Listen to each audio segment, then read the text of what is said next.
He deserved his performance today because of what he's done. Well, since I've been here, what I've seen, and he deserved his goal and the performance. I thought Weeds and Justin were fantastic tonight. What changed at halftime? I mean, the first half was pretty poor for both teams, and then Toronto probably could have scored 3 right after the break. What happened?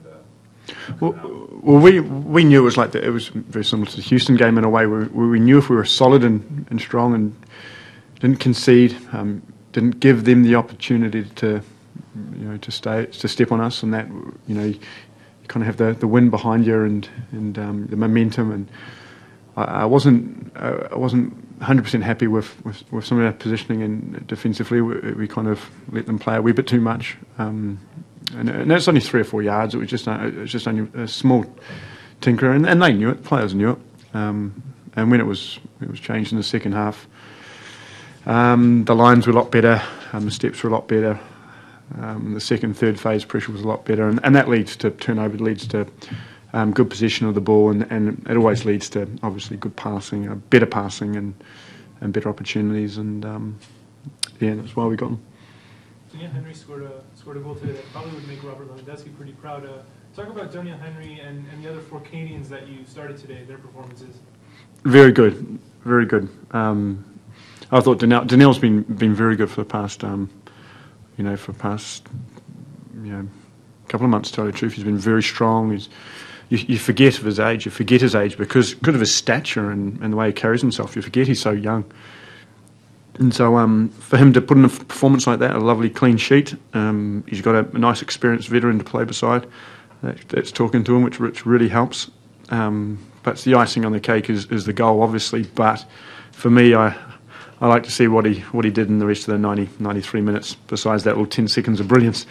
But the other 93 minutes, he was very solid and defended very well. And you're right, I thought Kyle Becker was really good. He grew into the game.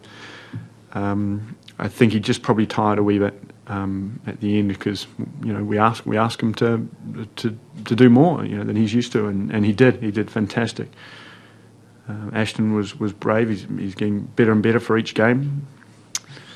And who else? Who's the other one? Emery Welshman, yeah, and Osorio. There's 5 Canadians. Yeah. Well, we know John's improving every day, and it was good to get Emery back on the field after his injury. So it's brilliant. They're 5 really young, talented young players that are only going to grow each game, each day, each week, and only get better and better.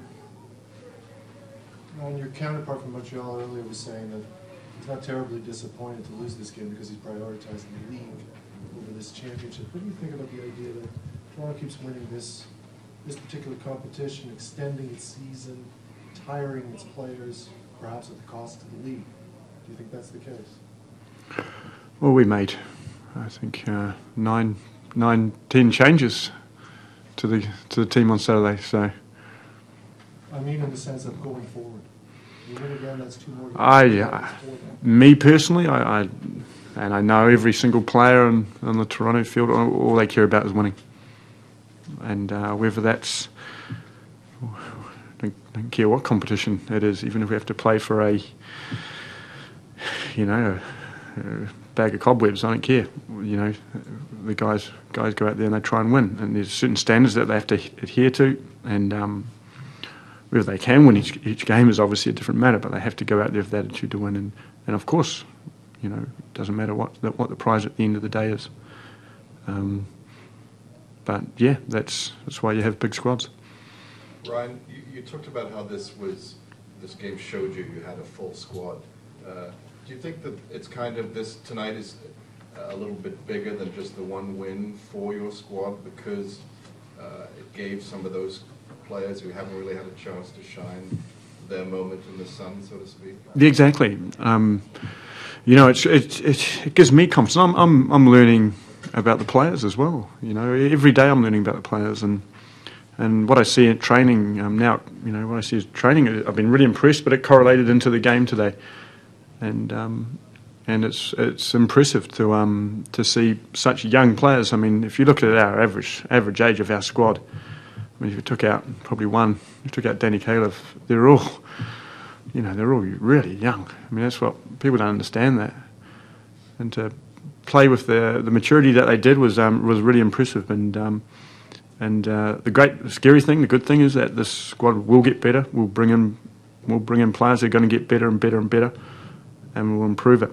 And so this is just the foundation for the basics that we have to adhere to, and we're always looking to improve every facet of every part of our organisation, whether you're an individual player or the whole team or the whole club. So it's exciting when you look forward.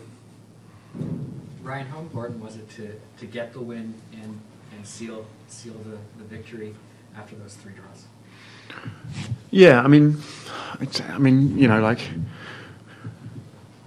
depends how you look at it. If you could be really optimistic, we really could have been staring at 4 wins this season. We really should be, really, if you take away a couple of just mistakes in the last bits, and you're looking really positive at this. What's going on? But it's baby steps for our team. So every win is very, very important. But yeah, it's we'll keep going. We'll keep moving on.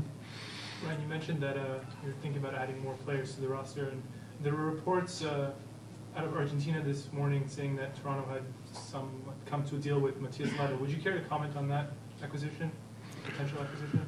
Yeah, we're always looking to as I said, to improve the squad, and Matthias Mller is an incredible player. So if he joins the Toronto squad, I'll be more than happy.